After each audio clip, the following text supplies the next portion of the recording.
Hello, everybody, and welcome to Dungeons and Drams. Thank you guys for joining tonight. Cheers. And Adriana, you're very fancy with your drink tonight. What are you drinking? Love the glass. I was trying. It's a whiskey sour. It didn't come out quite right. It looks Normally, nice. I think I didn't dry shake it enough with the egg white to get the froth. Oh, yeah. And so it's just kind of like weird. But... Frothy. Do you do a whole egg white for one drink, or do you do half? So I don't understand how people split. So I do a whole, and I always make a double. So Okay. Nick has the other half of this That's waiting smart. for me for when I need my refill. Well, we originally were making it when we would make two of them, we would do two, and it would always be too much. So we've just been doing one egg. But like you said, I do two cocktails at once too. But Yeah. Nice. Normally I just have a big glass, but I was trying to fit my character, who I felt like was bougie. So I was like, Oh, yes. I'm gonna be in this. But So, unfortunately, yeah. Ed had something last minute come up that was unavoidable, and he was not able to attend. At the moment where Jason is not here either. left us on red. He's not responding. He may be here. So, We'll see. yeah, we see like ... right? Yeah. He's probably... Oh, there he is. Okay. We weren't just talking about him or anything. No, not at all. Hey, Jason. I heard everything you said. That's fine. I'm glad I tried to somewhat cover for you at least. Sorry, I was coming home from my girlfriend's house and fucking accident on 270, and I'm like, oh, son of a bitch, of course. No, I'm starting out with one I drank recently on a stream that I didn't have high expectations for, but I actually really enjoy for what it is. This Oregon Spirit wheat whiskey. It's 90 proof. It was a Total Wine like Spirits Direct, so I was like, oh god, I've had some really bad ones, but this one's actually pretty solid. I think it's a good starter for the night. So I got that to start with, and then Bill, you said you might be drinking some Knob Creek later, so I grabbed my Knob Creek store pick once we go up in proof and danger tonight. So I went with the 9 single barrel. So, nice. Yeah. I was gonna go for the regular, but then I was like, why? Like I have something better. Yeah. Weirdly enough, I don't have any of the regular. I just have the store pick. I will also say I've actually finally finished off my regular, as in 1.75 liter, because that's all I buy of the regular. And I'm very upset because that's my starter bourbon. So another reason for whiskey sour tonight. That makes sense. You feeling a little better, Jason? You gonna be drinking with us, or are you sipping on some chamomile? Yeah, whatever I had really freaking kicked my ass. I still have a little residual cough, but other than that, I feel fine. So I traveling all over the place last week didn't really help me either. Right. I went to Oklahoma City, and then I came home. Then I did what did I do after that? Too many things. That sounds about right. Yeah. Then I went somewhere else, and then I came home, and then we went to Bourbon on the Banks this past weekend in Kentucky. So That looked like it was a blast. I know. I've seen so many photos from Bourbons on the Bank. I wish I could be there. That looked like so much fun. Yeah. So of course, right when I'm starting to feel better, it's like, hey, why don't you travel everywhere? Okay. Yeah, that's great for your health. Everybody knows Great it. for your health, going on planes and all that fun stuff. So but I feel like I'm starting to level off here, and I kind of took a week off of doing content because I felt like shit, and then I was doing all the traveling, so I'm like, I'm back in it. So with that, just because it's here, I filmed my review for the new Bardstown Bourbon Company Discovery Series 11 in here. Oh, So wow, they're on 11 now. Holy crap. Yeah, I know. and this one you'll be very excited. Guess what? No Tennessee whiskey in here, no Dickel. Okay, thank God. 70. This is all Kentucky. It's in whole Kentucky blend. They haven't done all Kentucky since Discovery number 4. So it's good to see them come back and just do an all Kentucky blend. And 73% of the blend is from one of my favorite distillers. Can't say Wild Turkey. Oh, whoops. Obviously not. Let's say mild Furky. Let's say that. Gotcha. Yep. Furky. Crazy birds. Yeah. EJ is having some Oregon Rye. He said, Oregon Spirit out of Bend. They have good rye. Interesting. I haven't had the rye. This is just the straight wheat whiskey. I did a bit of a deep dive in wheat whiskey on my stream this past week. So I had the new Bernheim from Heaven Hill. So I'm like, I don't have any wheat whiskey to compare it to. So I went out to Total Wine and spent way too much money. I got a bunch of other wheat whiskeys just to compare it. Why don't we just jump right into the recap, and then we will go from there. All right. When last we saw Snortimer's soldiers, they were escaping from Erngor Zuik, which was under attack from both kobolds and denizens of the Underdark. They made their way through the Platinum Weave Quarter and over to the Skyway, where they were attacked by vicious brains with legs called Intellect Devourers, hulking creatures with blades for arms called Hooked Horrors, and a number of other creatures all hell-bent on consuming our heroes. Jeez, I called you guys foes. I mean, maybe I'm letting a little something show, I guess. I don't know. Freudian slip? A little bit. The group separated from each other. Agnomeio and Alessio rescued some dwarven bear riders from a hook horror. Knobolas got the attention of Magnus Stormbeard, the captain of the Jewel in the Mountain's Crown, and his crew, who were on their way up to the Skyway, to their skyship, and convinced them to give Snortimer's soldiers just 3 more minutes to reach the Skyway. But unbeknownst to anyone, TaLin and Booker were fighting for their lives against a herd of intellect devourers. Fierce as they fought, TaLin and Booker soon succumbed to the creatures as they devoured their intellect and left our heroine and her mastiff stupefied and incapacitated. In just the nick of time, Agnomeio raced over and skewered the remaining monsters, saving TaLin and Booker from a horrible fate, and began dragging them towards the Skyway. Alessio lent a hand as well, and the group made it to the tram. We rejoin our group as they're about to get onto the tram. All right, so is that everything that you guys remember? I don't think I missed anything significant. Cool. Agnomeio was mad at me because I didn't help. I remember that. He sure, yeah. Oh, that's right. Yeah. He was a little mad. Yeah. Not here to Look, he's defend himself Spanish, now, so you know what? We'll forget that subplot. We'll see.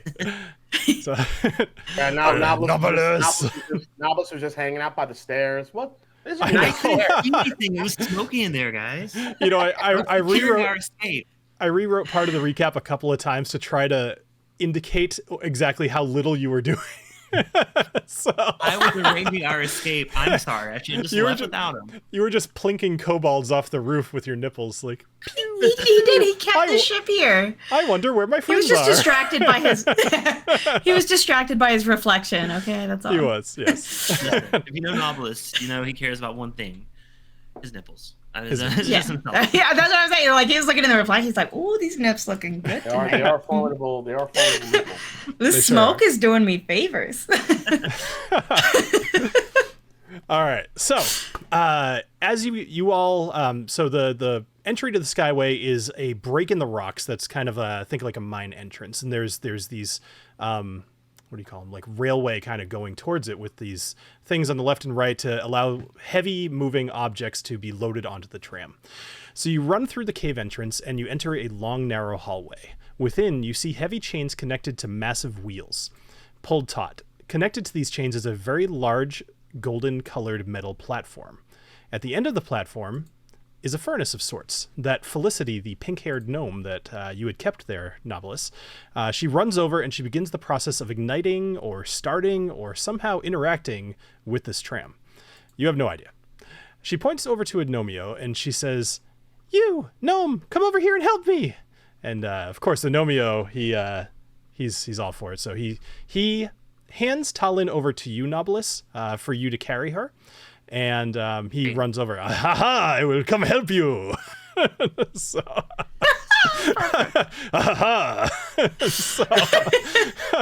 Nailed it. So you now have TaLin on your shoulder, Knobolas. Alessio, you're still carrying Booker, I believe, is how we had this set up. Yep. And in front of you, you see Alicia and Ragnar, the 2 dwarven nobles. They are running through the entrance to the Skyway, and they're heading over to the tram.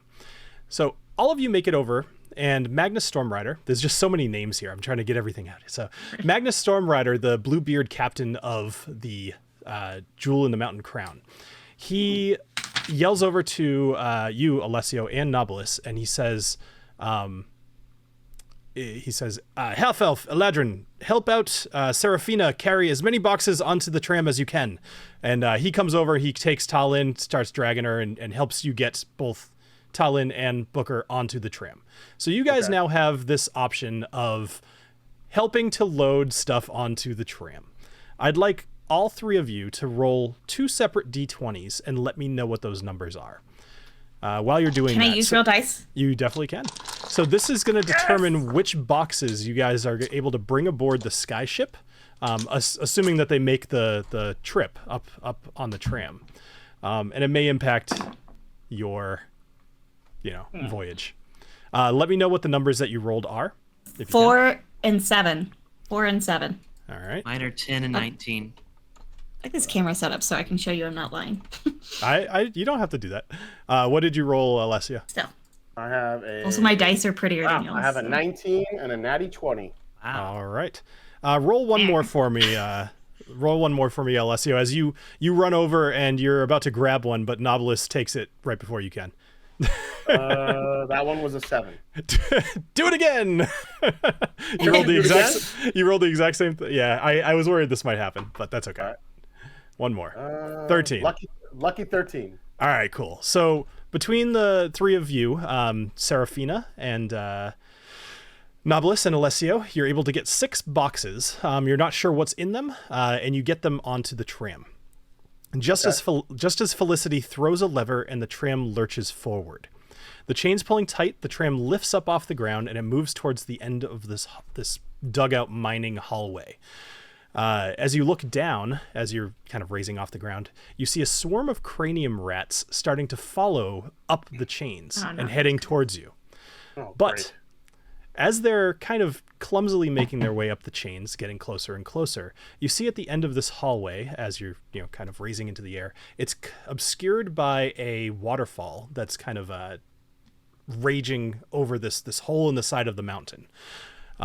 You all cover your heads as you burst through the water, and the rats are knocked off of the chains, and you watch them all tumble several hundred feet down to the ground.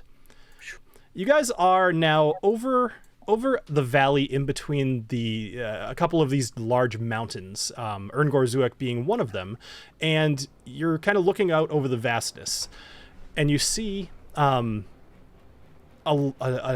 lot of dwarves kind of exiting out the front gates of Erngor hurriedly, and being chased by various monsters. However, they're shying away from the sunlight. So at the moment, it seems like anybody who's getting out of Erngor is at least relatively safe. But for those that aren't getting out of the mountain, probably much worse. There's smoke billowing out of the chimneys, out of the top of the thing, and you all just kind of look in dumbfounded at this scene before you. Oh, I feel like shit. Sorry, dwarves. I don't necessarily feel that bad. But we were there with the Underdark starting, and then we're just like, bitch, bye. While they deal with the Underdark taking over. That's douchey.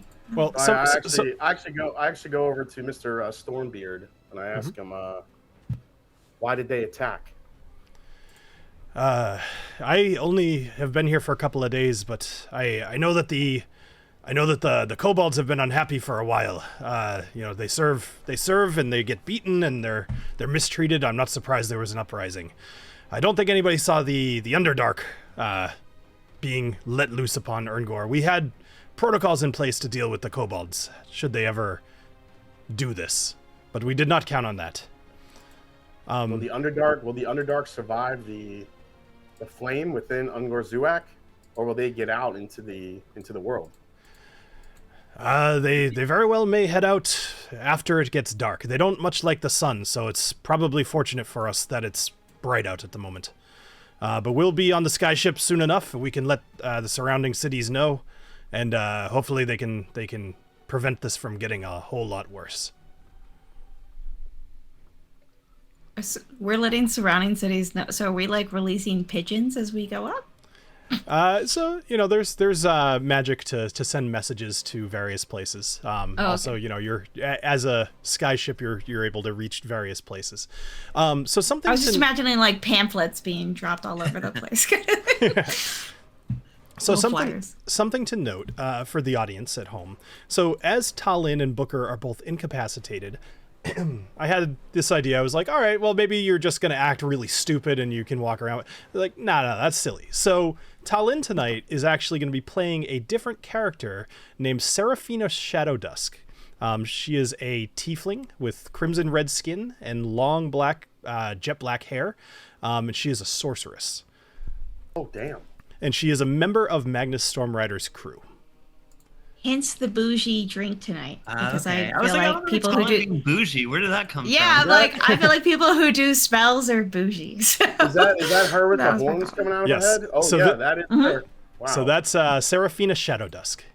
So you are free to play her in any way that you'd like, and canon. Everything you do will be canon. I think Alessio likes her. She looks dark. Seraphina does look flings kinda herself dark. off the tram. Yes. I don't know. I like you the look as dark Almost as my- me. Hey, darkness, how you doing? You want to make things darker? So as you guys are kind of going up, this seems like it's going to be a bit of a long ride. As I mentioned, you guys kind of went through this waterfall, so the tram itself is fairly slick. You know, there's little puddles all over the place, and all of the boxes that you brought on board, Magnus kind of walks over to them and he starts inspecting them. And as he looks, he's kind of opening them up. He says, "All right, we got the navigation chest, so we got our maps, our navigation tools, everything updated. As are you familiar with what's going on with Helix? And he got loose again." Oh, really? I hadn't heard. Whoops. The least of our worries is us having to update all of our maps, as some of the cities that were around are no longer here, and things are going to shit. And he says we'll discuss a little bit more on the boat. Then he opens up another crate. This is aerial flares. So there's a number of colorful flares used for signaling, communication, or an emergency illumination of the sky. And you guys will get a list of all of this for when you're actually on the ship. There's a crate of cannonballs as well, which he says, "Oh, this is good. Milo will be very happy about this." There's a spare parts bin, which has that's a good one to get. That will help you if you guys get any damage to the skyship.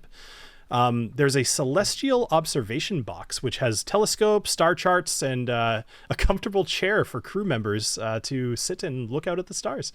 Probably not the most important box to get. A comfortable chair. And then there's That sounds great. a skyship library, which is a reinforced box filled with books, scrolls, and arcane tomes, which has information about planar travel and a few other things that we can talk about, navigation, etc.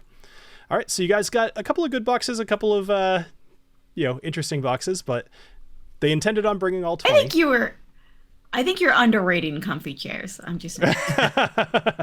How long is this journey? Are you the kind of person who brings a chair when you go backpacking? I hammock camp, so Oh, that's my true, hammock yeah. is just as comfy as a chair. So Fair enough, yeah. see, doubles. Bring But when I camp, fuck yeah. bring a chair to like my nephew's little baseball games. That's about it. All right, so Magnus he kind of turns away from the boxes and he looks at you guys. He says, "All right, so now that we're all here, we're heading up to the tram." And he walks over to you, Alessio. He says, "I definitely remember you from yesterday after you came flying into the pit and in a giant ball." It was a hell of a thing to see. Yeah. And he points down because you guys had all grabbed some balls on your way up on towards the tram. And he looks around and everybody has one on them, and you'll find that is in your inventory. So you guys all have that emergency falling device known as balls, or bounce and live longer system. So Seraphina's got her balls ready. I don't even know how to compute that sentence. You're welcome. So is there anything else that you guys would like to talk about while you're it's going to be a little while. It's probably like a 5-10 minute long ride. It's a long way up to the next to the other mountain peak. Like short rest worthy, or Knobolas is taking a hurting from this last panel. Specifically not short rest length. Okay. So you're on your way up to the Erngor Skyport, which is atop the next mountain next to Erngor Zuek, and you could see it. And up at the top of the tram, you could see this. It's like a wooden structure, and there's a floating ship there, but it's fairly far away, and detail is hard to see. Capitan, have we decided on the course for the ship? Do we know where our first stop will be? Oh, that's. I didn't realize that's the new Serafina voice. I figured she should have an accent. Yeah, Why not have Capitan. a Spanish one? Capitan. Capitan. Mi capitan. He says, Serafina, yes, we're going to be heading up to Erngor Kazork, and we're going to go see the king in the mountain there. Let him know about what happened here in Erngor. And then he actually walks up to Ragnar, and he says, Ragnar, I know that you were in a bit of a hurry. Were you able to bring the chalice with you? And Ragnar kind of looks over at Alessio for a minute. He says, I was not able to get the chalice before we left, but there was something going on. Hopefully the chalice is still down in the vault. And Ragnar kind of eyes him a little questioningly, and he says, well, I don't think the king's going to be very happy to hear that, but perhaps we can get back over to Erngor and Zuek and recover it. Either way, I'm glad that you and Alessio were able to make it out alive. Knobolas let you go talk to Erngor and Alessio, just check in, feel the vibes. How are you two doing? Which vibes? Alessio's or Ragnar's? I'm more concerned about hers, but it's like, I don't know. Yeah. I just kind of want to check in on them, see how they're doing, see if there's any tension or anything that I can. Sure. At the moment, I mean, they both seem they're a bit battered. Ragnar actually he doesn't miss an opportunity to brag a bit, and he says he starts talking about how he was able to defeat a couple of those intellect devourers on their way over here, and he saved Alessio from a couple of those controlled dwarves. And Alessio, she looks a little begrudgingly. She's like, yes, you were. We were able to make it out here, and all because of you. Thank you. Yeah. Oh wow, a couple, huh? You guys must have missed my blast where I disintegrated at least 5. And Alessio looks at your chest, and she says, yes, I can tell they're still smoking. I asked Strongbeard, how long is once we get to the airship, how long is the journey to see the king? So it's gonna be about a 3.5 day journey, because we have to go around the disintegrated peaks. We gotta kind of go the long way. We're gonna end up going over the Dark Timberlands, and up north to go see the king.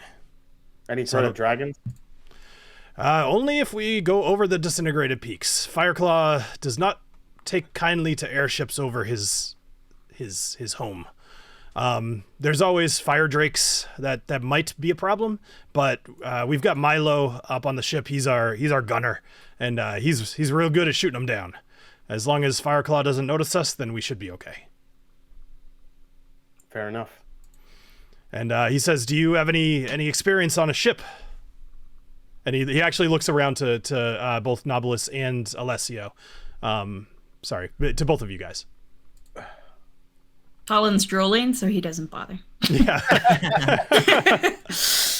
On an airship, for me, personally, no. However, we collectively, we were at sea at one point. So it may not be an airship, but we have been on a ship at sea. Fair enough. It's very similar. You end up, you have to do some manual labor, especially if you're planning on sailing on my ship. I'm happy to take you with us, given the circumstances. Maybe we could discuss coin if you can't work. But and he stares over at TaLin, who, as you mentioned, is drooling on the ground. He says, if you can't work, maybe we can figure something out. But for the moment, consider yourselves guests of mine, and we'll settle it up later. And he actually points over to TaLin and says, what exactly happened to her? Well, her brain was infiltrated by one of those brains with legs. The devourers, yes. We have a shipboard. Our cook actually is a bit of a healer as well, and could probably at least make her feel back to herself, even if she needs a day to recover. Yeah, And her little dog too. We'll need her and Booker back as soon as we can make that happen. I'm sure, we'll attend to any critical injuries, assuming, and he looks around. Nobody's actually that hurt at the moment. He says, hopefully there are none, but then we'll attend to her. She seems fine for the moment. In the meantime, our crew will be happy to assist you to the king to get there safe. And I'm especially looking forward to getting to know Seraphina a little bit better. Seraphina is tying TaLin and Booker to like the side just to make sure they don't like wander around and get away. No, it's not a bad idea. So you could drool and don't fall. Thank you. She's like, I've seen this before, Capitan. You gotta tie him or they'll fucking get in the way, I tell you. All I can think of is, I am Puss in Boots. I am Puss in Boots. Awesome. All right, so at this point, you guys are kind of like talking and doing whatever, and what you fail to see is some of the puddles that are on the tram start to form almost as if they're moving on their own. And some of the water's collecting, and they're all kind of gathering right in the center of the water of the tram here. And you see a hand stick out from the water, and this is a green colored, scaly, rotting hand, and a head pops out next, which is the head of a dragonborn. And from the water, you see Vutha, the drowned, emerge from the puddle along with two skeleton warriors. And he says, Alessio, you thought that you could escape, but you can never escape me. And I'd like you all to roll initiative. Oh, for F's sake. It's like a normal airship thing, or is this like a... For the sake of this, so Seraphina, Alessio, and Knobolas, you guys will be involved in the combat. Agnomeio would, but since he's not here, he's going to be helping out with the furnace, so he's not going to be involved with the combat. Great. Ragnar and Alicia may join in, but we'll have to see. So let's go ahead and roll some dice. Also, to clarify, so Seraphina is a tiefling. Correct. So she's not part of the Goldbeard's crew or whatever, right? Like, or She's not- Platinum Weave or any of them. Correct. Right? She just works for the airship company. Exactly. She is with Magnus Stormbeard. Or, sorry, Stormrider. Cool. So I don't give a shit about Ragnar and his bullshit, right? Not particularly, but, like, this is not your first time in Urngorzuk. You are familiar with him. I would say you probably care more about his survival than you do these random people who just showed up on the tram. Well, he just seems like an arrogant dick. Like, I'm just saying. It's up to you. Like I said, however I'm you play not saying this... I'm against him. I'm just saying... All right. I've seen those kind of guys before. So up first is Alessio. I can't believe this guy's back. This is nuts. Okay. I love that the bad guys did just as badly / worse than I did in initiative. Oh man. All right. I'm going to. Oh man. I don't know if I want to get too close here, but I'm gonna move up a little bit and say, "You just can't get rid of me, can you? You like me, don't you, Vutha? I just can't quit you. You can't quit me, can you?" Fitting with the mountains in the background. I know, right? Right? All right. So since he kind of came up from water, and all three of them are staying there, I'm going to use my daily dose of Javelin of Lightning here. So you've already used it for today. I'm so out of spells. Like When did I use it? Oh, in the previous fight. In the previous fight, you technically, killed like 3 at once. You've actually used it twice today, but I let the second one go because I kind of didn't catch it either. So it's very tapped. It's very tapped. Son of a beach. Mm-hmm. Okay. What kind of hell can I use? Let me go with.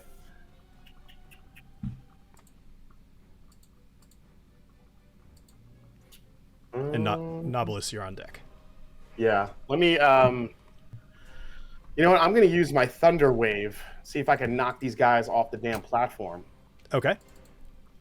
Yeah, because if I hit it, they'll be pushed back 10 feet. Yep. So you need to be right next to them in order to do that. Just so you do understand. Okay, so I'll get. And yes, you do still have some slots. Okay, cool. Okay. Yep. All right, let me use Thunder Wave. All right, so I believe I have to roll a saving throw against that, which is con saving throw against something. So go ahead and like click on it and use your slot and all that stuff. So they have to roll a 14 con saving throw. All right, so this is going to hit Vutha and one of the heavy skeletons. Okay. So con saving throw for Vutha is going to be a 23. So that'll save. So I believe it takes half damage and doesn't get pushed back, right? On a successful, half damage and isn't pushed. Yes. Okay. Yep. So the heavy skeleton, how far does it push? 10 feet. All right. So the heavy skeleton ends up getting pushed back. He is still technically on the platform. Vutha takes how much damage? Sorry, this thing is like not the friendliest thing to read. It didn't roll damage when you did that. Let me roll damage then. Just roll 2d6, yeah, or 2d8. Sorry, 2d8. Yeah, 2d8. Hold on a second. Close that. All right, so Vutha, after raising from the ground or from the tram as if out of thin air, yelling at you and summoning these two heavy skeletons, you race towards him bravely, and you just explode in thunder. And Vutha stands his ground, but he does take 5 damage, and the heavy skeleton takes 10 damage. The heavy skeleton, actually, you could tell it really rattled him a bit. He looks well played. He looks like he's taken some pretty heavy damage. Okay. All right. So obviously, I'm going to use my my whatchamacallit, my reaction to kind of get out of there. Okay. So you weren't close enough, so you don't have to use your like you could just move. So that's okay. So you're all good. All right. All right. Knobolas, what are you doing? You're currently right next to Ragnar and Alessia.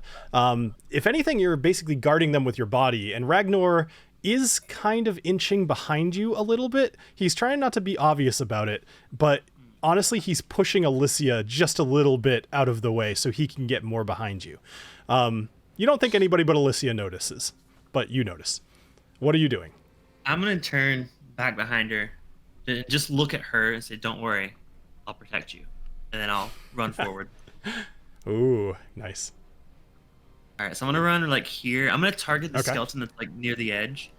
Okay. And since I don't have any spell slots available, I guess I'm just going to Eldritch Blast because there's nothing else I can do. So. Fantastic. All right, so he has a high smoking and everything. So he has a very high AC. So 16 will not hit. Your Eldritch Blast actually bounces off of this armor that he's wearing as it kind of gleams, and the Eldritch Blast flies off into one of the mountain peaks in the distance. It actually goes quite a way. You have good staying power, Knobolas. So. Damn.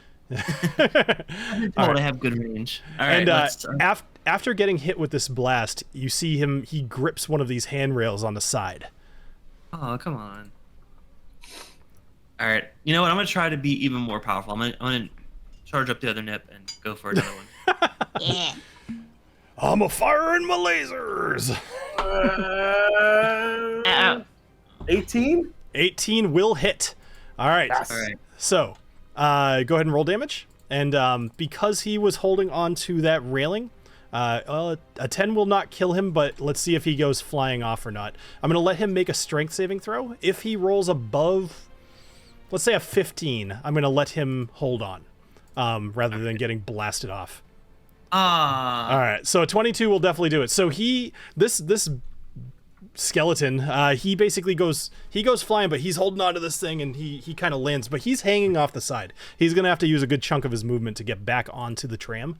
So it wasn't without merit. All right. Anything else, Knobolas? No, I'm just gonna back up. I don't like being in the front over here. I'm gonna hang out back over here. Sure.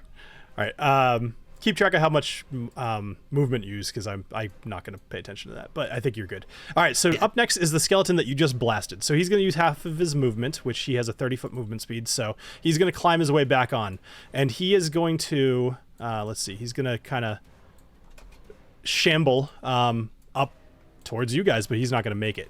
However, another combatant is going to enter the fray here. This is a strange... It's another rotting skeletal corpse. There's a little bit more skin on it, a little bit more substance to it. He's got this long bow on his back, like a bow and arrow. He's got this long white hair, and he emerges again from the ground. All right, Seraphina, you are up. Okay. This seems like a shitty situation. So, Seraphina is going to cast... Oh, where'd it go? Mirror Image on herself. Okay. So that basically it creates like duplicates, 3 duplicates of me. Yep. So that they won't know which of me to attack. And like they'll all duplicate exactly my actions and stuff. So they won't know which one of me to attack, and they could be attacking the wrong one. How many does it make? 3 of me. It makes 3 more of you. Okay, cool. Yeah. So there are now, I'm not sure how it's going to do with the movement as you move around, but we'll figure it out. So at the moment there are now, so Seraphina casts the spell and you just multiply. You see kind of they slide out from her and she's now surrounded by herself, which Alessio, you know. I was like, how does Alessio feel? It's a little intriguing, I would assume. Right. And so she is, I was doing my measurement thing. Yeah. So her and all of her little duplicates move over basically to be kind of in front of is in blue Magnus. Yes. Storm Rider. Correct. Yeah, she's kind of trying to protect her captain. Okay, that makes sense. All right, so let's see. Boom. All right, are you doing anything else? That is the end of my turn. I can't figure. I'm still figuring out this character. So. That's okay. You actually don't have any bonus actions, so that makes sense. Okay, that's what I was trying to find. I was like, it doesn't look like I have any bonus actions. I actually so, okay, I had to look. All right, up next is Vutha the Drowned. So Vutha, he is going to actually he's gonna grab the skeleton next to him and he's gonna basically drag him in front of himself as kind of a shield.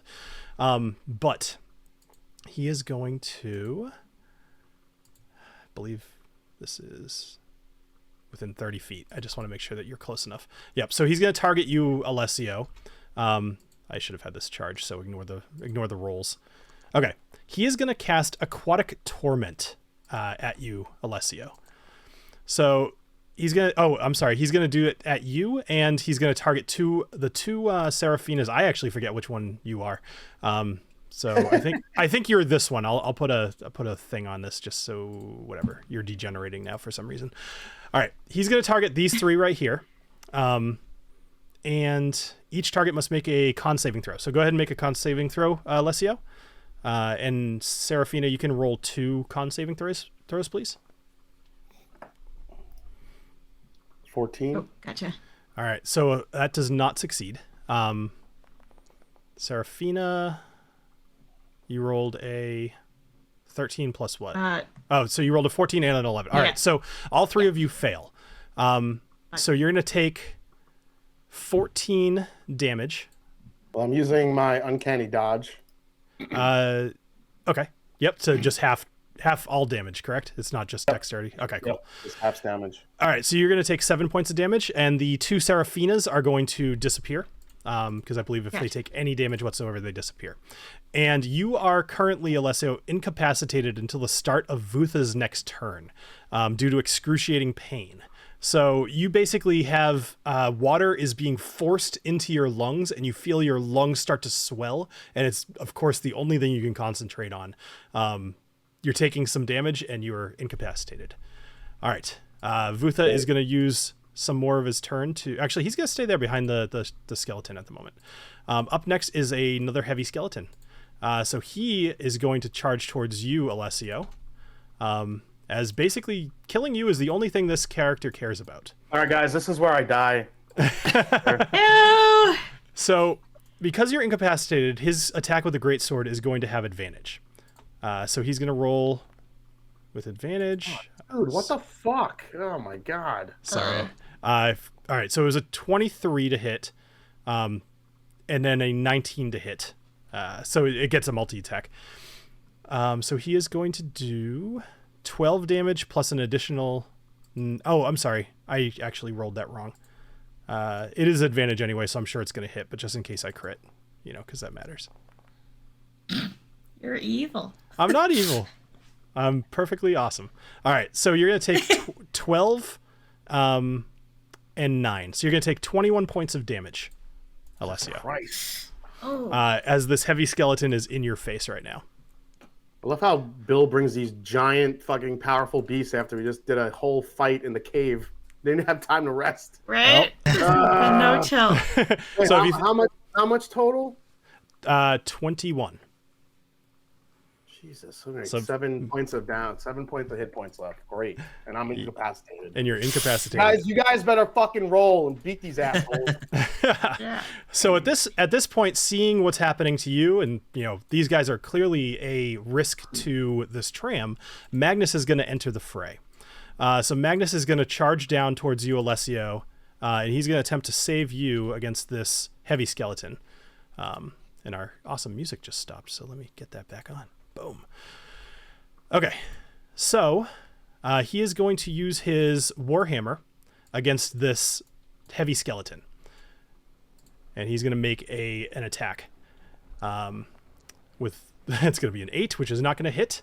He's going to take another attack with his Warhammer, which is going to be a 21, and that will hit for 5 points of damage.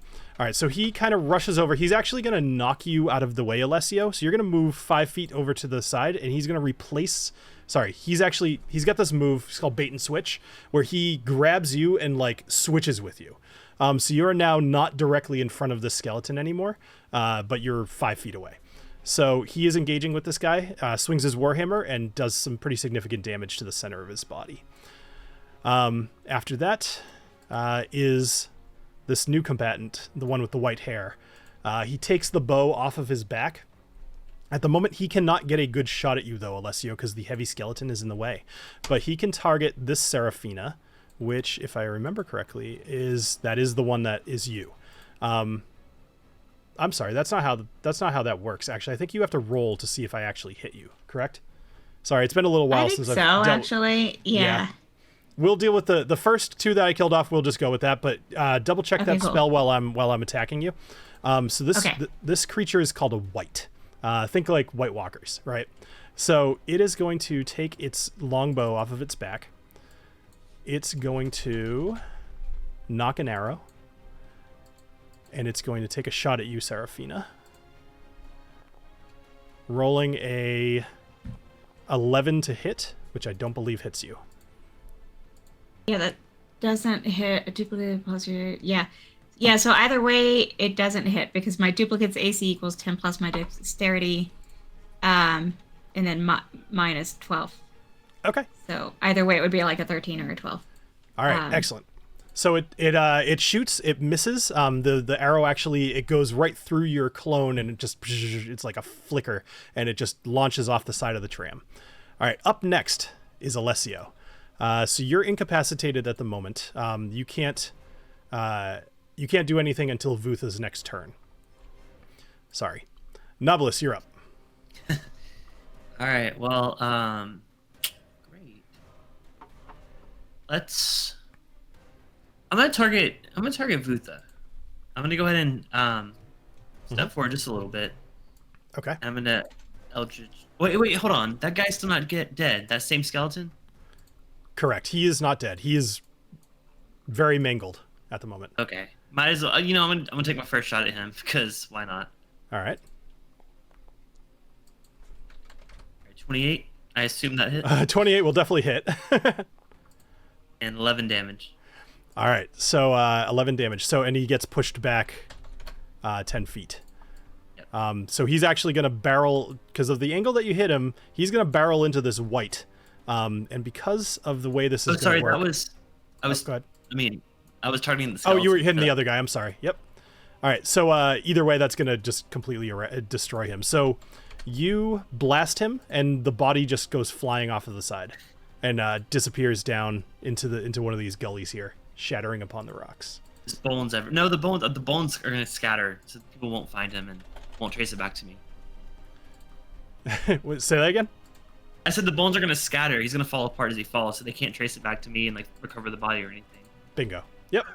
Sure. All right. Why not? Sure. Why not? That's how undead work. That's some Dateline shit right there.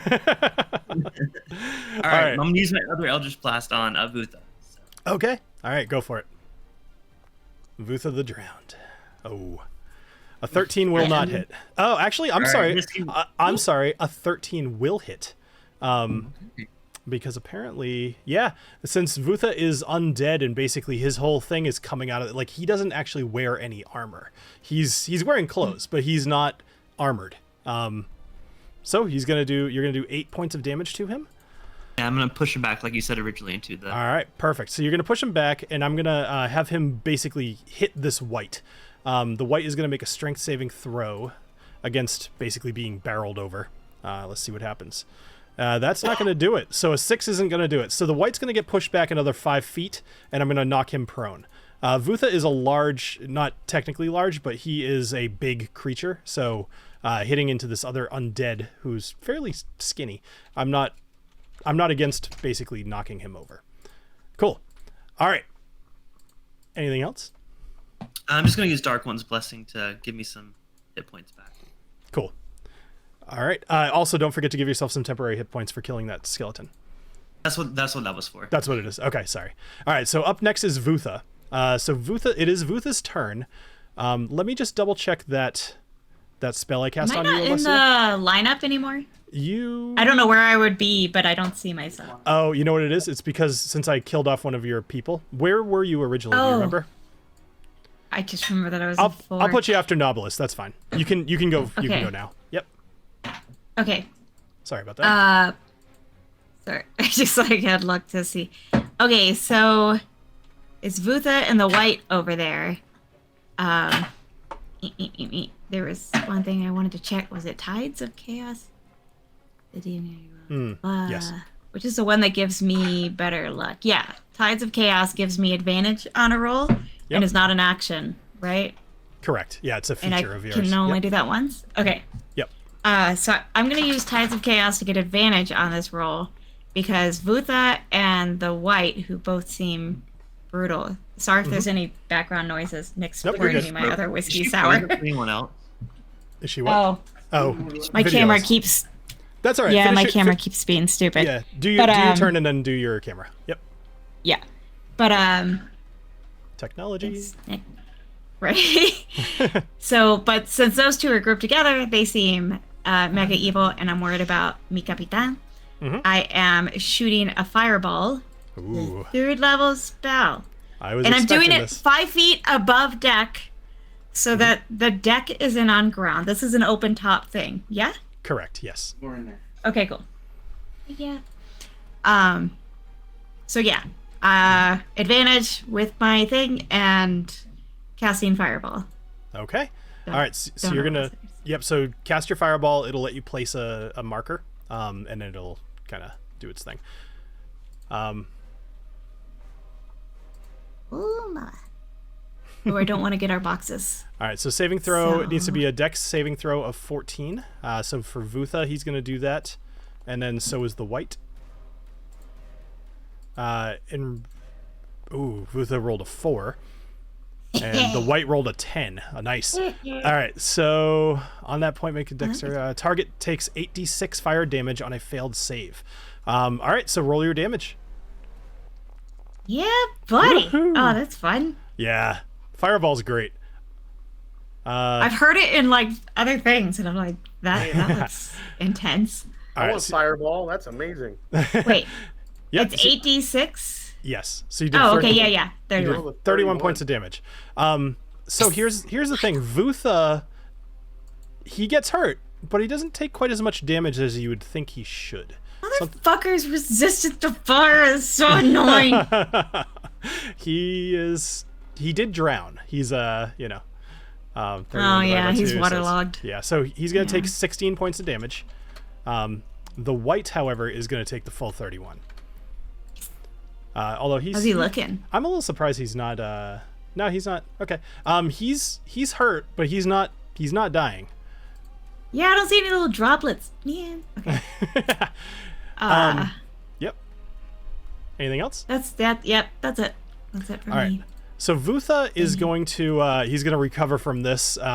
He's going to kind of like wipe some of the cinders off of his slightly singed clothes, and he's going to raise his hand to the sky, and 4 skeletons are going to crawl out from underneath all 4 sides of this tram. There's some on the top left, top right, bottom left, bottom right. And they are going to join the fray. Coño carajo! So these skeletons, they kind of clamber up the sides of the tram. One of them is next to Ragnar, one's next to TaLin. The other one is kind of near him, and there's another one near him. So that's going to be his action, but he is going to move his full movement to get up here, closer to Magnus, but on his way up to you, Alessio. All right, up next is the heavy skeleton. The heavy skeleton is currently engaged with Magnus, so he's going to make a multi-attack with his greatsword. He does not get advantage on this one because he's not flanking. All right, so the first one misses. He takes this big, wide, arcing greatsword attack and fails. The 14, however, I can't see. 14 is also going to miss.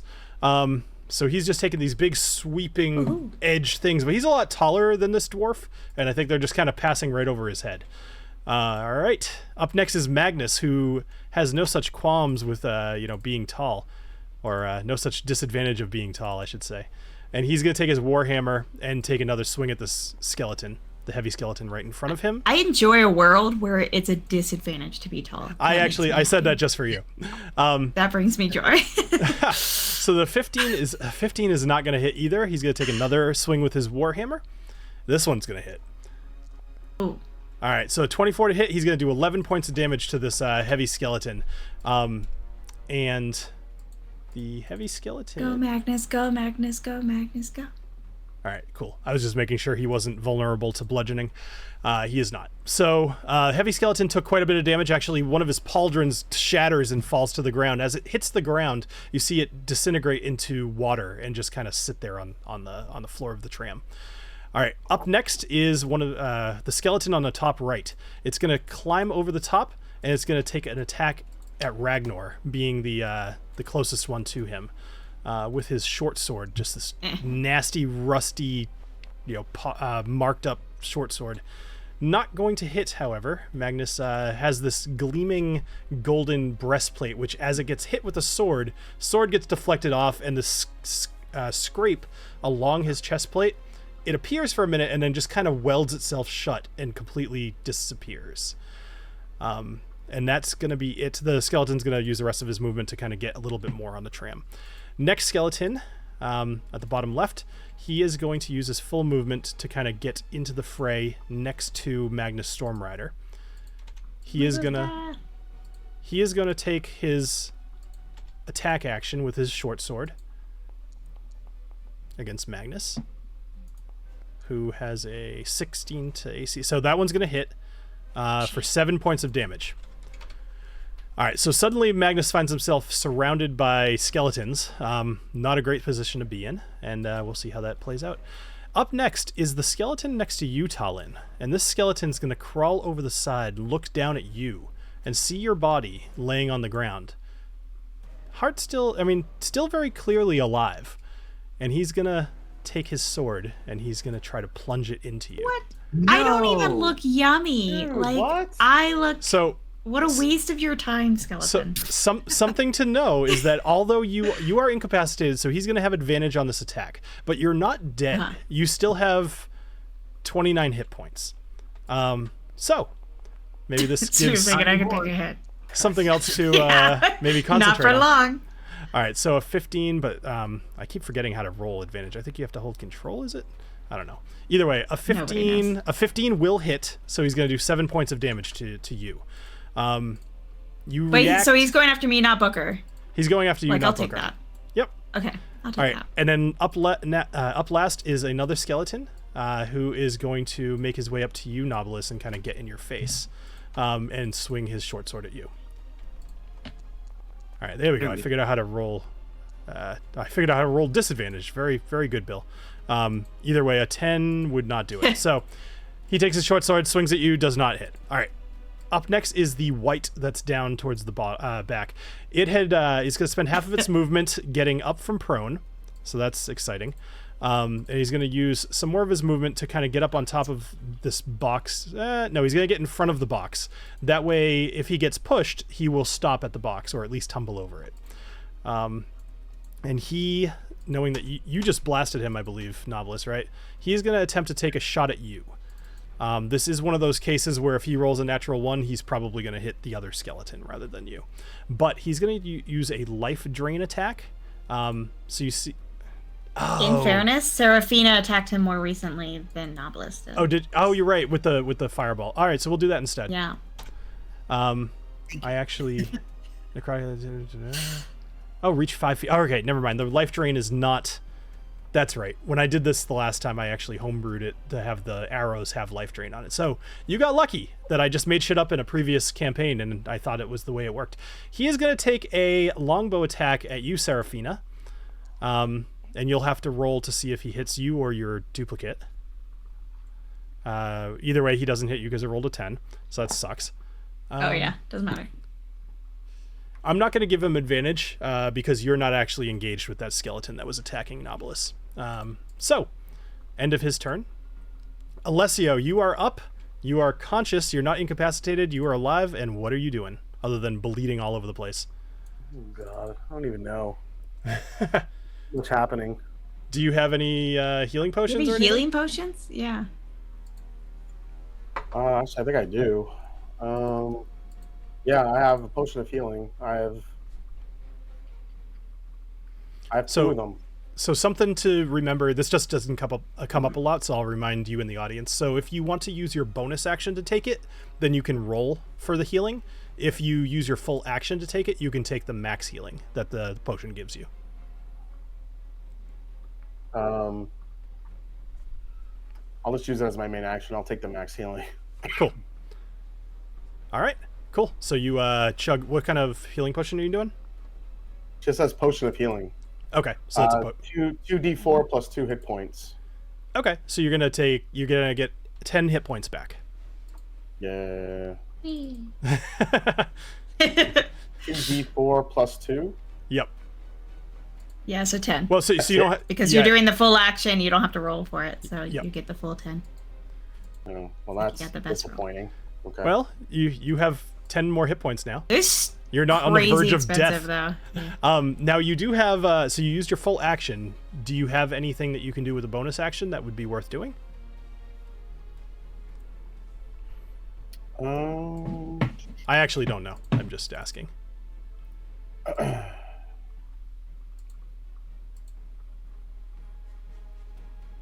No, I can only really dash, disengage, or hide. Okay.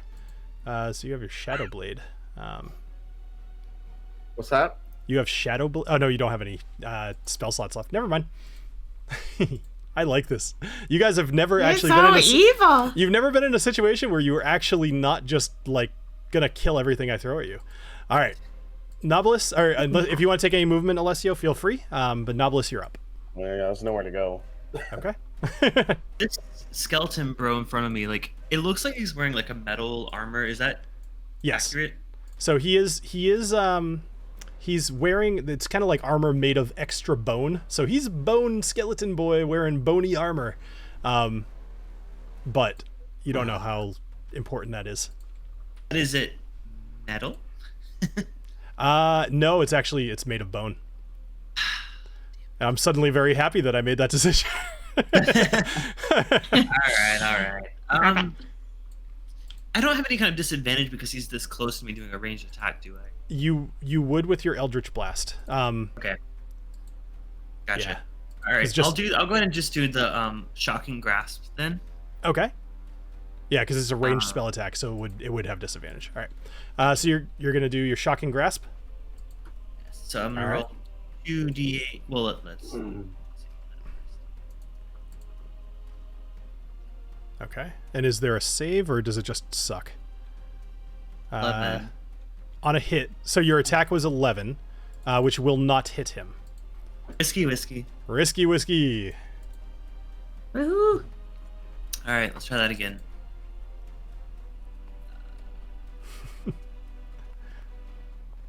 Oh, come on! No.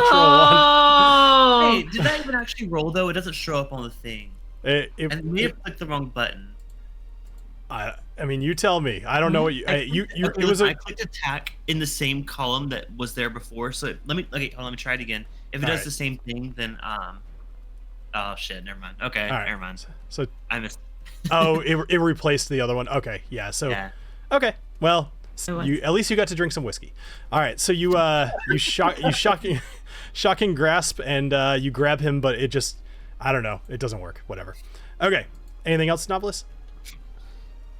I mean, no, that was embarrassing, but no.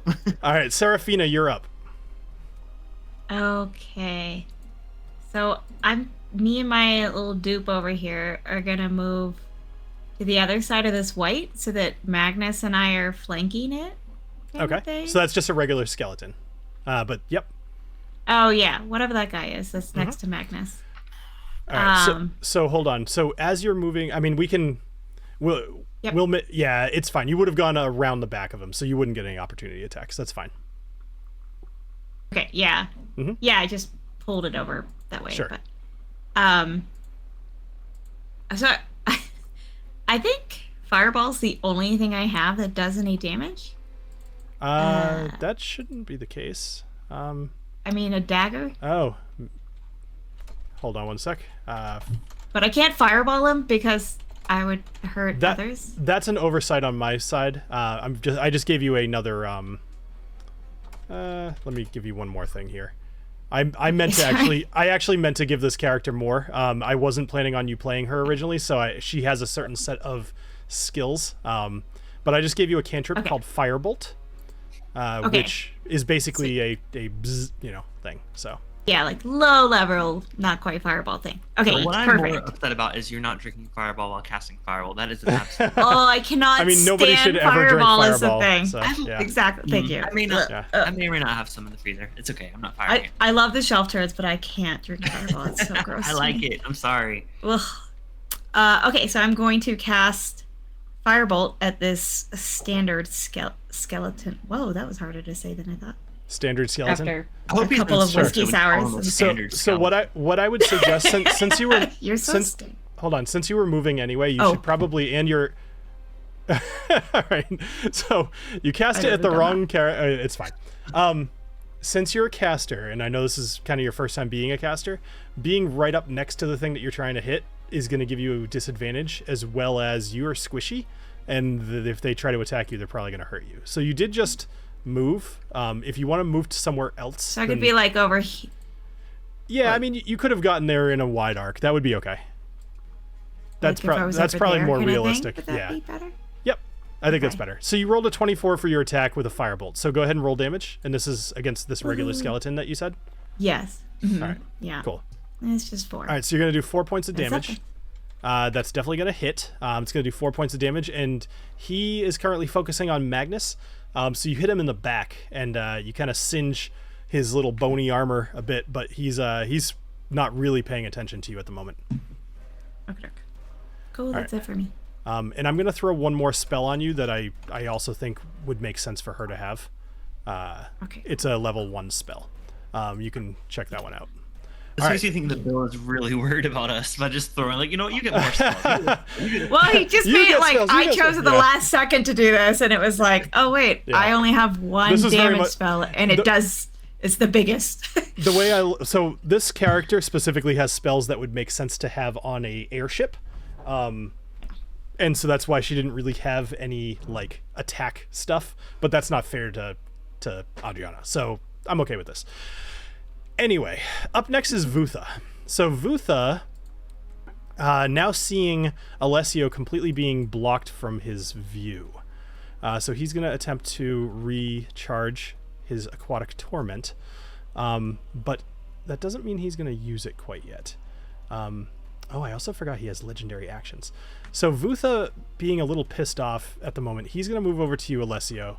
He's going to use an attack called Drown. Let's just see what happens here. So a 17 to hit. That is rude. So this is going to be a 17 to hit, which Was will that hit on you. Alessio? That's on Alessio, yep. Is Jason alive down there? All right. Yeah, I'm just watching me, waiting for me to get killed. It's 20 advantage. Holy shit. Jesus fucking Christ, dude. So Vutha is going to come over to you, and he is going to... he's basically going to form his fist into just a big glob of water, and he's just going to pound you with it, kind of freezing it right before it hits, so that it does this extra cold damage. So he's doing 28 points of damage, but you have to succeed on a DC 15 saving throw, or take, or become grappled. So roll a con I have to saving roll throw. at least a 15. Constitution. Yep. You haven't risky whiskeyed yet, though, so you got that. Yeah, I love how he makes it fucking 15. Jesus Christ. Oh yeah, great. 3. I'll do it. Risky whiskey. I love it. Jason gets so mad. It's fucking impossible. It's ridiculous. It's okay. not impossible. All right. Dude, Oh, you no. played the entire ship with 16 people, and Agnomeio wasn't even playing. Okay. Oh, All right. So, I'm dead. no, you're. do you still have Uncanny Dodge? Yeah. So you should use Uncanny Dodge. Then you'll Okay. take half damage. You are going to be grappled because you failed your con saving throw. And you're going to be you're going to start suffocating. Incapacitated again. Nope, you're just suffocating, which you're grappled, and on your turn you can try to escape by rolling a 14 strength saving throw. Like you said, am I incapacitated? No, you're just suffocating. Like that was just like, totally Yeah, right. like that's better. So you're gonna take 14 points of damage, which puts you down to 3 hit points at the moment. I hope your friends are able to help you. Vutha not at the rate they're rolling tonight. Jesus. Wow. If I'm just trying to think through the logic. If something is like drowned and it's all soggy, and so it's resistant to fire, it just did a freezing thing, so it's probably or at least not extra susceptible to cold. Like electricity? Would that be the thing? I don't know. Anybody have that? I mean, I do have shocking grasp, but that's officially it's if their armor's made out of metal, but I don't know. And I can't use the javelin of lightning. Yeah, that one's done. I will tell you that it's not Pokemon. Most things are not actually vulnerable to stuff. Most things are they have like an immunity or a resistance to things, but they don't usually have a vulnerability to things.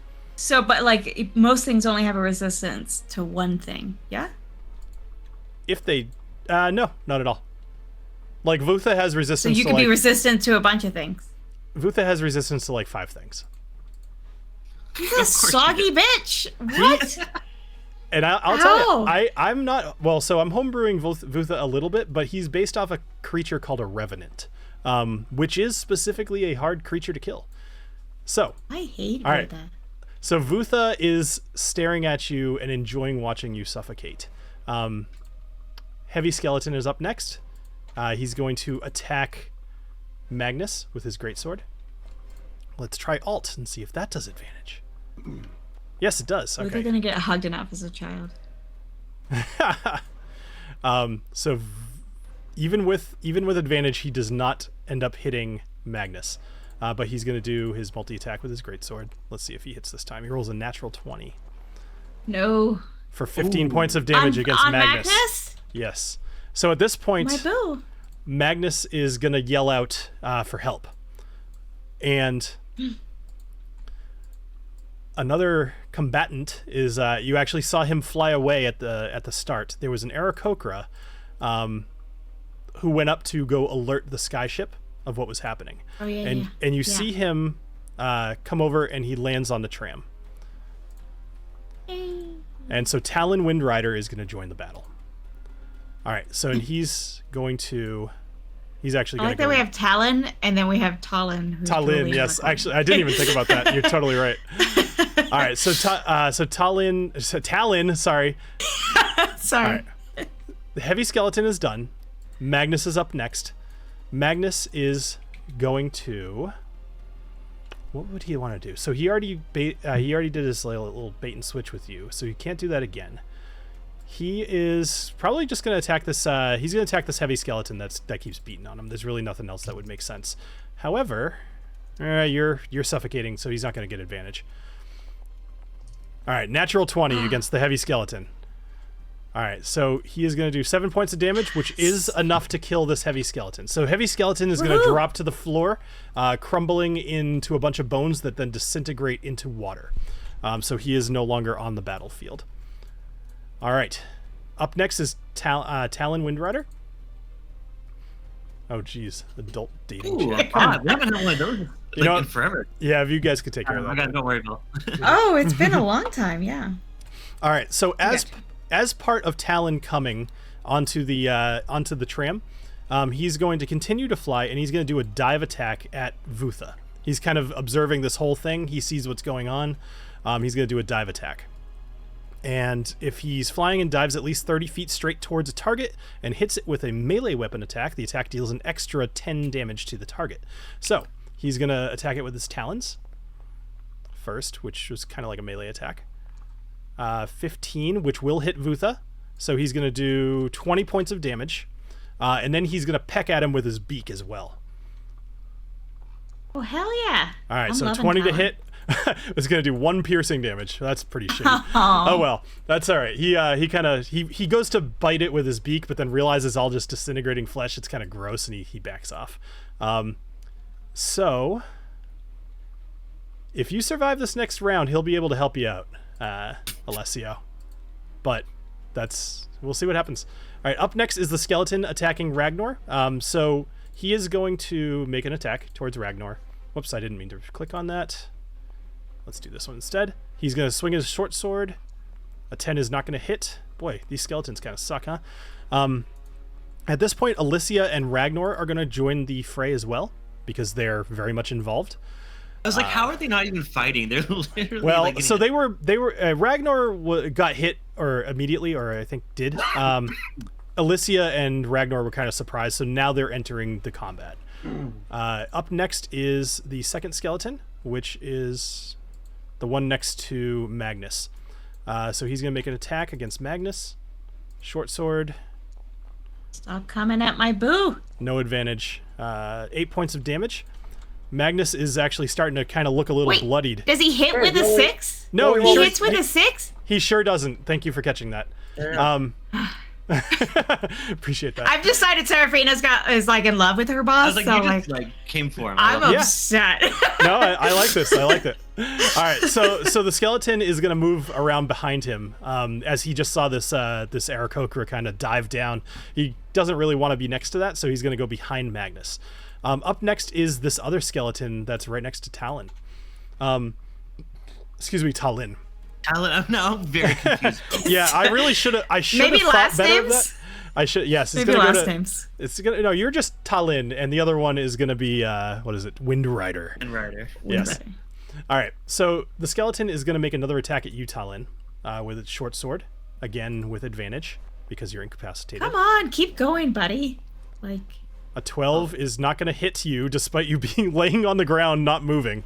He's not very smart. It glances off my armor, my leather armor. He's going to use his movement to jump over you, and now he's going to be targeting Felicity Gearspark because he noticed after the first time he attacked you, and now the second time, like you're not moving at all, and he's confused by that. Is she the one who designed Puddles?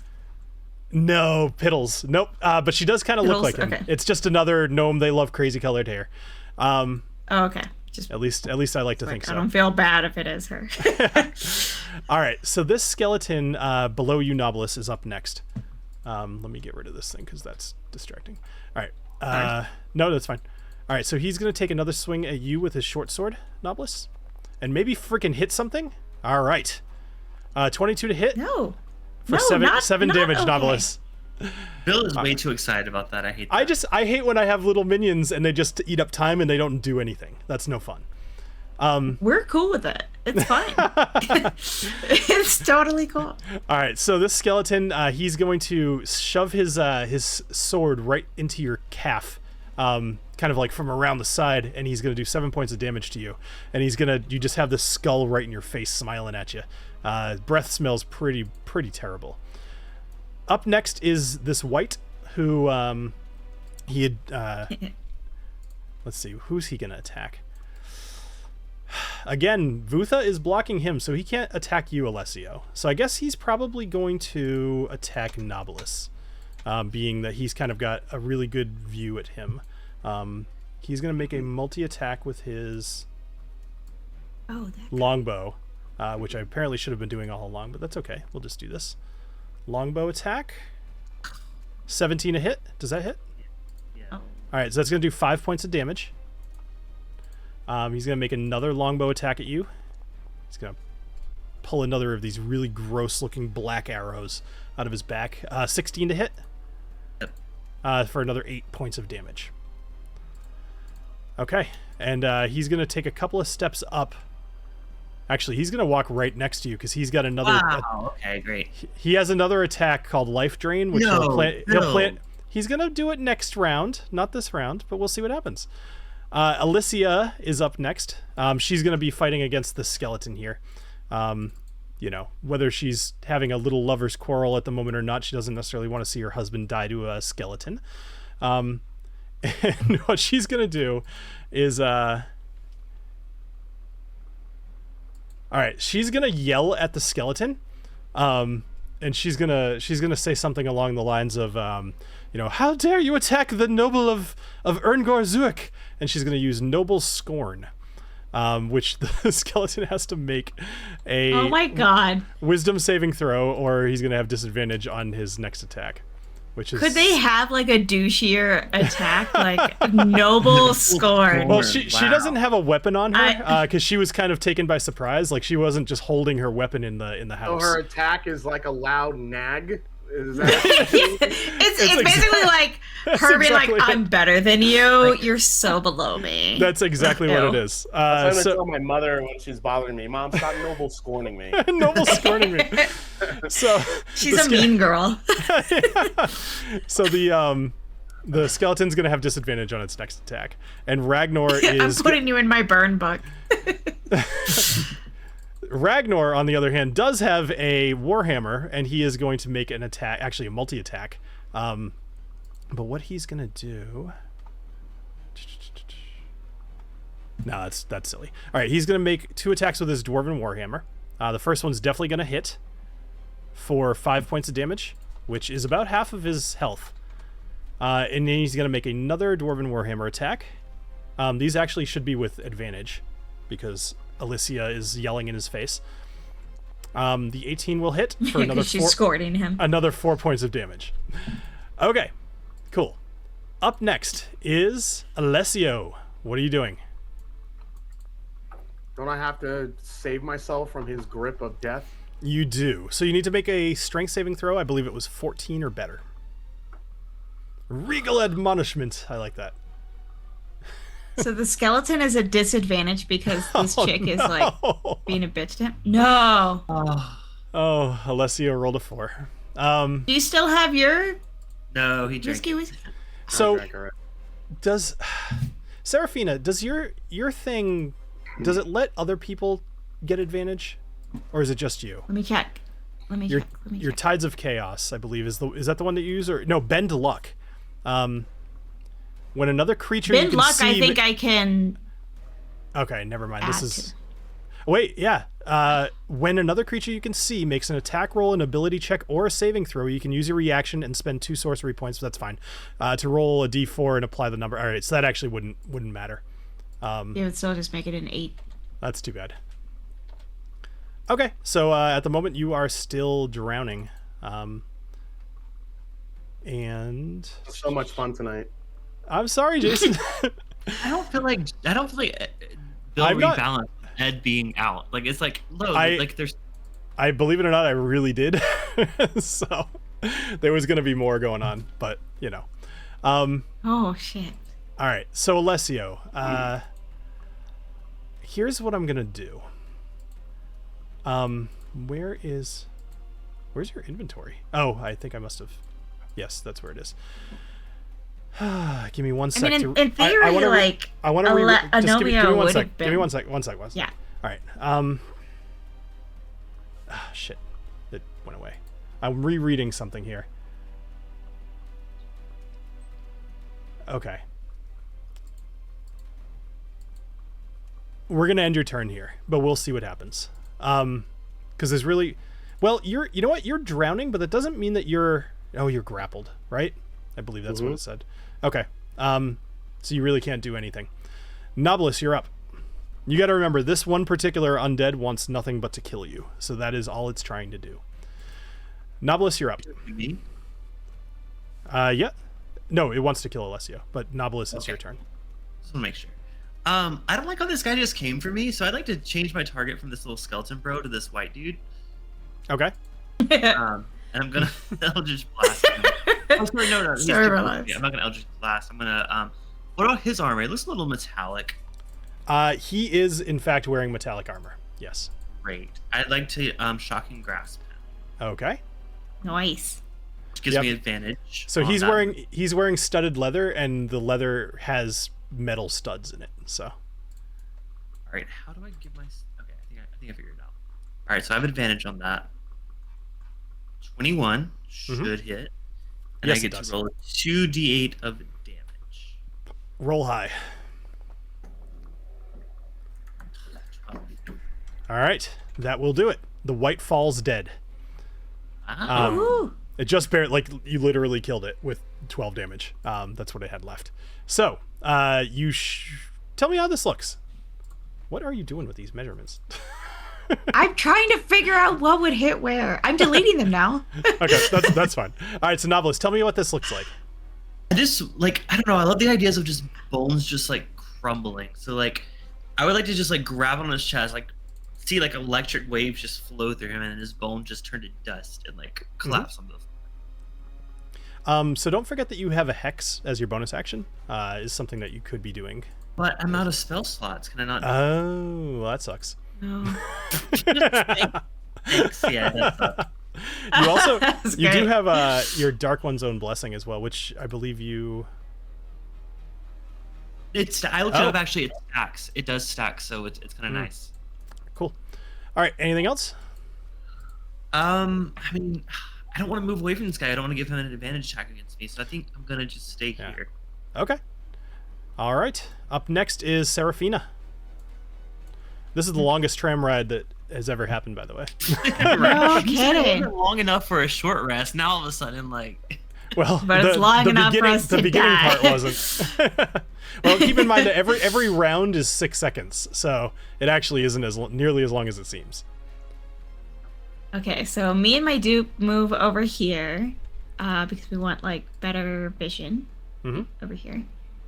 And Seraphina is worried about this fucking Vutha guy being so close to her Capitan. Yep. So she is going to throw another fireball that I have kept measuring over and over just to annoy everybody. Okay. To make sure that it would basically, I can do it in a way that it actually hits Vutha and this other stupid Skeleton. skeleton that's in front of Knobolas, but Basically, it does not hit putting it TaLin. here. Yeah. Yeah, Okay. or Knobolas. All right. And Seraphina obviously has great aim. That sounds good to me. All right. I'll trust your Yeah. measurement and judgment. Go ahead and cast your fireball. Right. I am. Oh, Jesus. All right. So Vutha and the skeleton need to make a dexterity saving throw. All right. Let's see. Right. So Vutha rolls an 11, which is not going to succeed. So he's going to take the full damage. And the skeleton rolls a 5. Oh, 5! All right. I like it. How much damage is this fireball doing? I like it when you roll it like that. 32 points of damage. 32 damage. Wow. Oh, this is fun. That's awesome. All right. So Spellcasters are bougie, but fun. So the skeleton is obliterated. The white is just because he was still... Actually, no, he would have disintegrated into water as well. They're both just completely gone. Vutha takes a hefty amount of damage. I'll tell you, he's looking really rough. Any one of you could probably kill him in one round, but it would be a stretch. So, anything else, Seraphina? That is it for me. Up next, Vutha the Drowned. Seeing the impending doom coming, he is going to continue his onslaught onto you, Alessio. I'm so sorry, Jason. No, you're not. We did all try to genuinely stop am. him. I don't like the idea that you haven't been able to even fight back. That's not as much fun. Yeah, that's what sucks. Yeah, I can't do anything, and this fucking guy keeps coming back from his head. When we're already wounded, Agnomeio's not playing, and he's just fucking us all up. Let's go ahead, get it over with. Kill me now. All right. So what he's going to do? So he is going to. He's already currently grappling you. So he's going to grab you by the neck. He's going to hold his hand in front of your face. He's going to suck all the water out of your lungs and let you get a gasping breath of air before he solidifies all the water around his fist one more time, and he's going to attempt to drown you again. Just toying with you. Except this time, he does not hit with an 8, which is... Oof. All right, so let's But see. he rolled like poop. Yeah, but doesn't he have like 3 more fucking attacks? In my this thing wouldn't have in been this an case, action. because he got a little what do you call it, cocky and tried to drown you rather than just beating you about the head, he does not. So that was his only action, was to attempt to drown you. But you are no longer grappled. I actually honestly did not do that on purpose. I just thought it would be like really cool to take the water out of your lungs and then do it again. Devil drown. Maybe Vutha was cocky, maybe Bill was cocky. We'll see. But it sounds like you might actually get a turn, because that's going to be the end of Vutha's turn. So Magnus Stormrider is up. He's going to turn around. He's going to take an attack against the skeleton that's behind him. Let's see if he hits, which hopefully he does. 12 will... not hit. Okay, that's too bad. TaLin Windrider. So TaLin Windrider is seeing your current state, and this is what I was trying to get it to you. He's going to cast Healing Touch on you, and you are going to regain, you being Alessio, you're going to regain 5 hit points. Not a ton, but it's something. And that will be the end of his turn, I believe, because he doesn't have any. Who is that just? So this is the Aarakocra, the bird guy.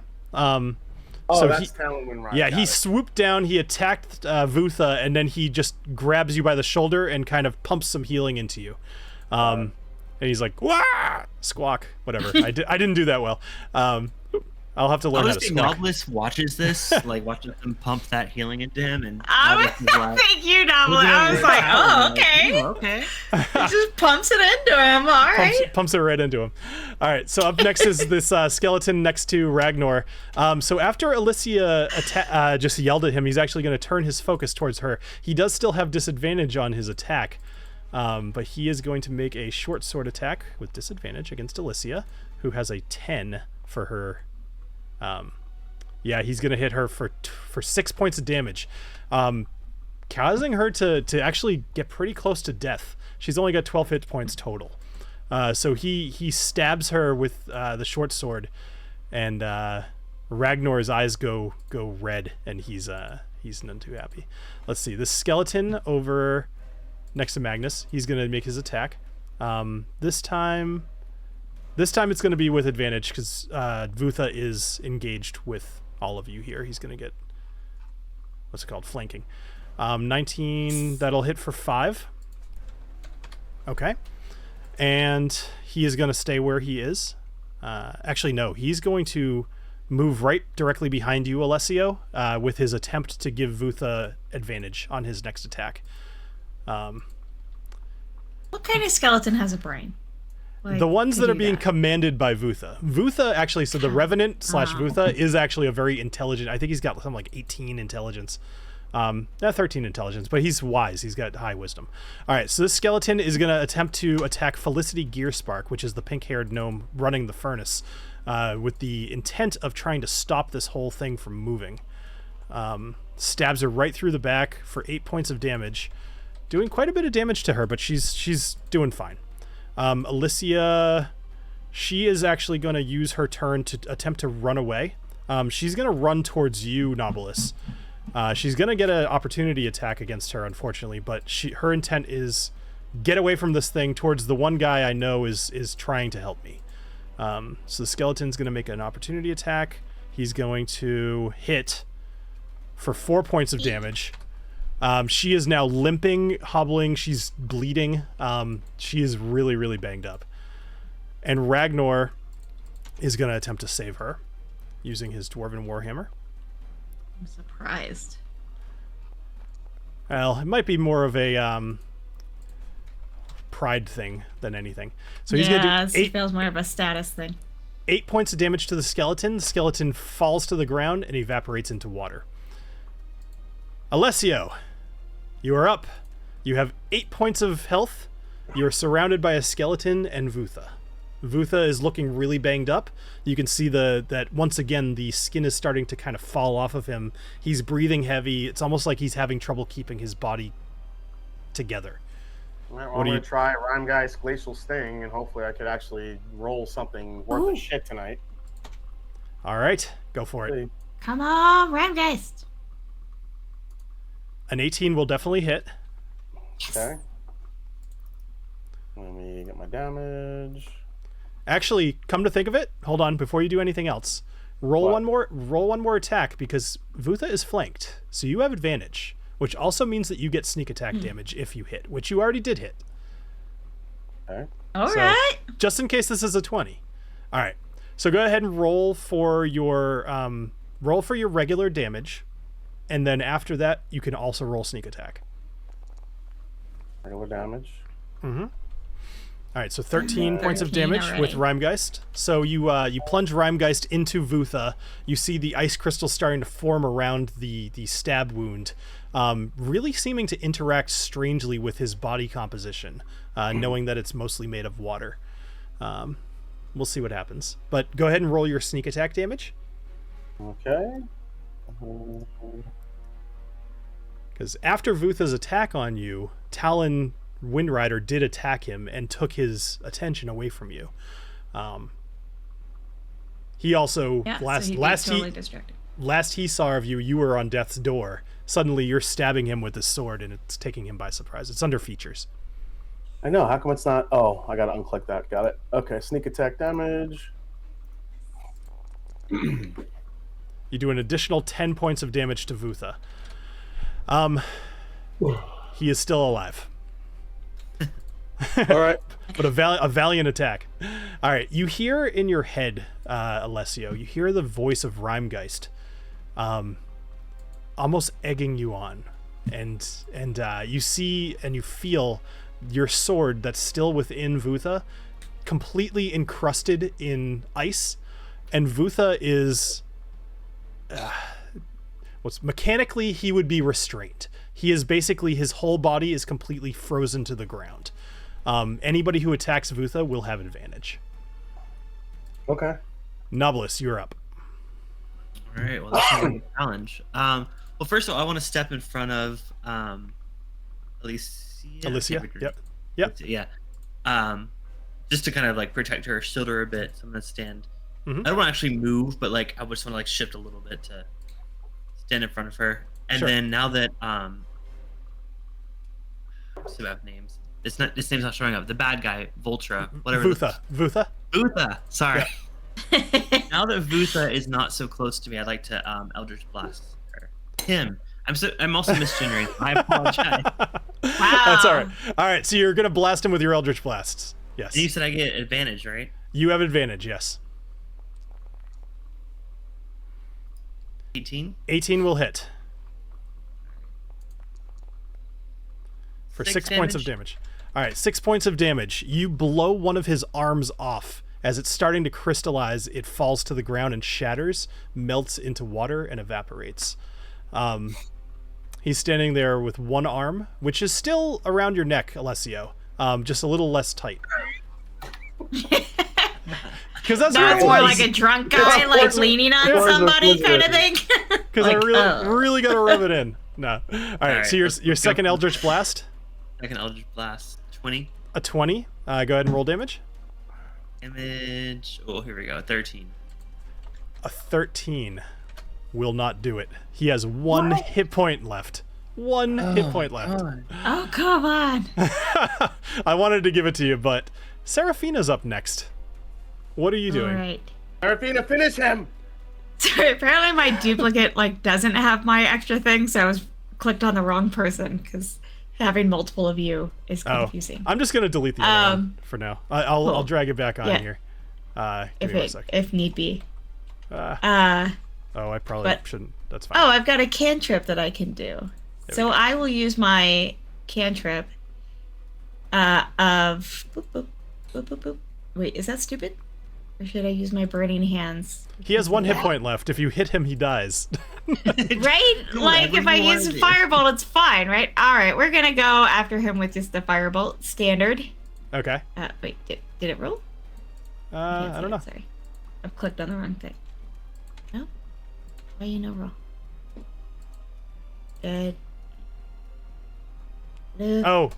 That's my fault.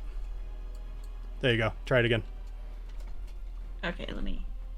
It's because I totally... That's fine. I'm killing the moment. It's not a big deal. My bad. Okay, so she's like, oh, I suddenly have firebolt. I'm going to do that. Yes. Attack roll. Bump. All right. And it's a 19. That's funny. Did you notice that it bounced off of him and hit Knobolas? Did anybody else see that? Oh, it was on my character sheet, so I couldn't see that. That's all right. All right, so you do 3 points of damage with your firebolt, which is enough. So why don't you tell me how your tiny little cantrip kills this guy that...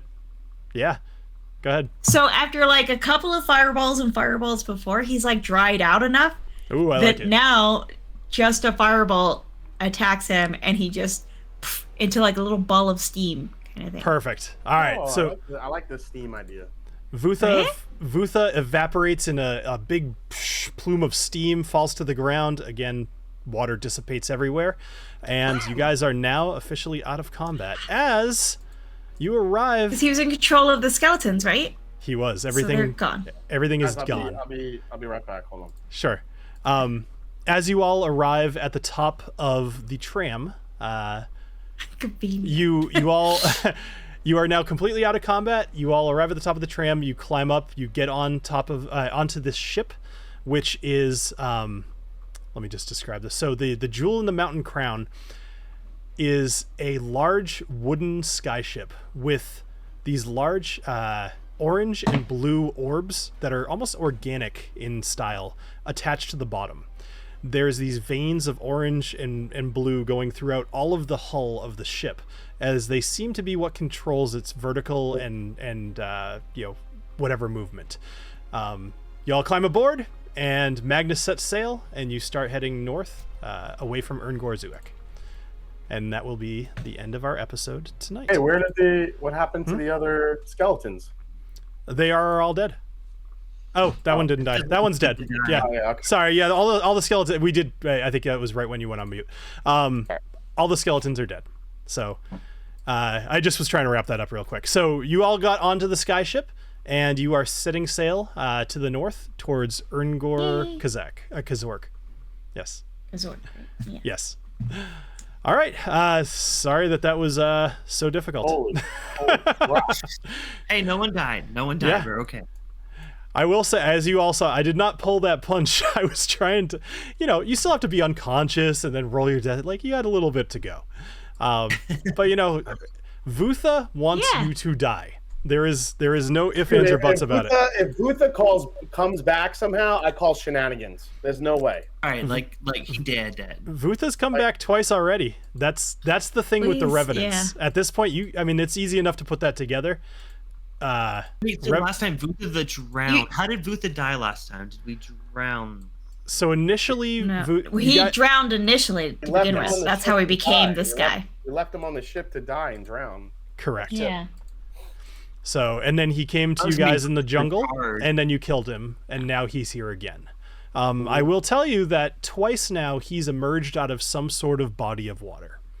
So that's something that you would have. It's time to get like a phobia of water. Is what we're saying. Yes. No So- more bathing. So Alessio is never going swimming ever again. It Maybe. seems like it doesn't matter. It's like he was on a freaking airship in a puddle, and he Right, a puddle in an airship. Yeah, What the hell? There is a skyship library that you guys brought on board. Maybe there's something in there about revenants. So I'll leave that to. We'll have to Well, if TaLin never wakes up, she's all about that library. When Colin stops drooling, she can read all about it. She's like, "Ooh, library." So I do have some good news for you guys. I almost forgot to say, and I'll have to let Agnomeio know. Now that you are on the skyship and you are out of harm's way, you will all be able to take a long rest, and you will all be leveling up to level 10. So it's a good thing that you survived, Alessio. If you, for example, happen to be a zombie for the past couple episodes, would a long rest heal you from that?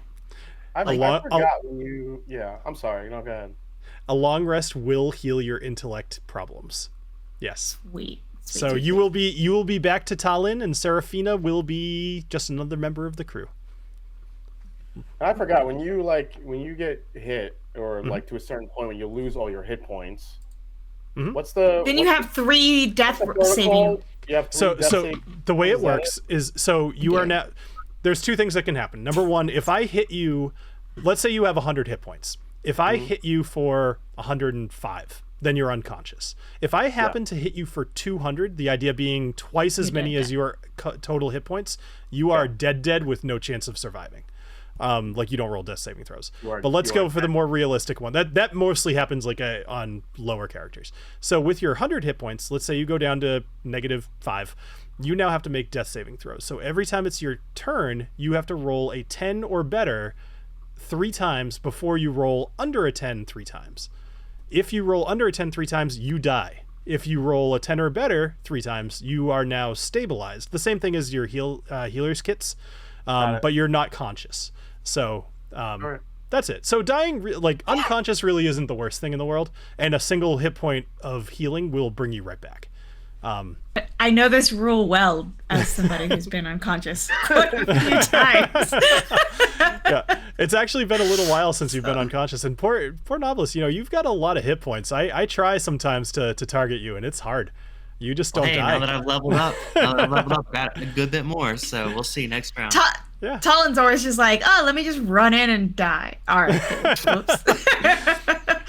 All right, guys. Well, we could talk all about this in the backstage about leveling up, but you're all going to go up to level 10, and next time that we rejoin, you will be on the skyship waking up the first morning of your journey. We'll just kind of fast forward. You guys got on the boat, you helped get everything going, and you set sail. You got set up in your rooms. Magnus said, "You all look like shit. Take a nap. We'll talk in the morning." So that's how it works. Rude. But okay. You didn't hear it because you're so you're dumber than a rock. I'm a zombie. Yeah, that's true. You're just drooling on yourself in defiance. Well, Serafina has a crush on Magnus, so she was like, Apparently. mildly I like that. All right, everybody. Thank you all for joining us here on Dungeons and Drams, and thank you guys all for coming tonight. All right, have a good rest of your night, and cheers. Cheers. Yes.